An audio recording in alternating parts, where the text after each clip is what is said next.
Welcome to another episode of Chef Knives to Go Quick Look Product Reviews. I'm Steve Gamache, and we are looking at the Tetsuhiro line of knives. This is their Western or yo-handled R-2 Gyuto 175mm knife. So this line of knives has a core steel of R-2 powdered metallurgy stainless steel. It is a fine-grained steel with high edge retention and reasonable sharpening characteristics. Heat treats about 62 Rockwell on that core steel, and the construction is a stainless steel, a soft stainless cladding over the top of each side of that core steel for a 3-layer sandwich. Tetsuhiro also makes a virtually identical line of knives to their 175, 210, 240 R2 Gyutos, and those are their AS or Aogami blue super line. Virtually identical except for some aesthetic considerations and, of course, core steel. So you kind of got your flavor pick. All stainless or carbon core. The weight on this knife is 160 grams or 5.6 ounces, and the blade length is right about 177 millimeters on the edge. Overall length about 11.8 inches.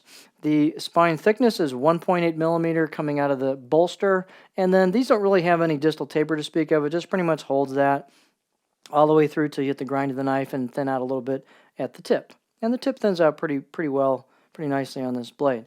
Blade height is about 42.6 millimeters, and again, these are virtually identical in size to the AS line.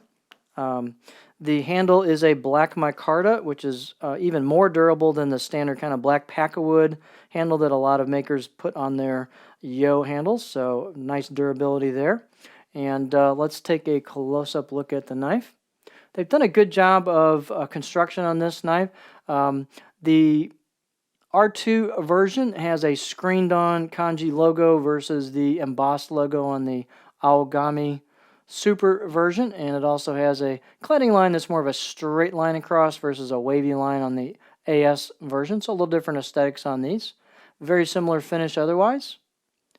These are nicely done on the handle with good fit and finish. My only area to make you aware of on this line is at the spine and also the choil, the back of the blade. They really haven't done much in the way of relieving those sharp corners on the edges, so you might want to hit those with a little bit of sandpaper to kind of clean them up a little bit and make them a little more comfortable. That's not out of the ordinary for Japanese blades to do that.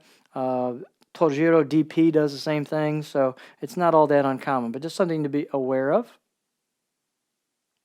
Let's take a look. These knives aren't super skinny at the edge, but they're thin enough where they've got pretty good performance. So they've got a little bit of durability by not getting super crazy with the thinness of the grind. But yeah, decent performance at the same time. Balance point on this is going to be a little further back given the shortness of the blade, but it's about right there where the bolster meets the wood on the handle, or I should say the micarta. And let's take a look at it on the cutting board. This might make a really nice line knife in a tight environment. It's got a little bit of durability to it. It's all stainless. The blade's fairly stiff. It's got a nice robust feel, even though you still have to have good technique. It is hard steel. This is not a European style knife with softer steel, so you still got to be careful with what you're doing. But in the realm of Japanese knives, this might be a fairly durable kind of a workhorse option with yet decent performance. You can see this is pretty darn curvy, just about identical to the AS line I just played with in videos, and not much flat spot here. This is a curvy knife with a rocking or push-pull cutting type of things in mind. I can get fairly high on the blade before I start digging the tip in, but that is definitely a rocking style or push-pull cut kind of slicing style profile.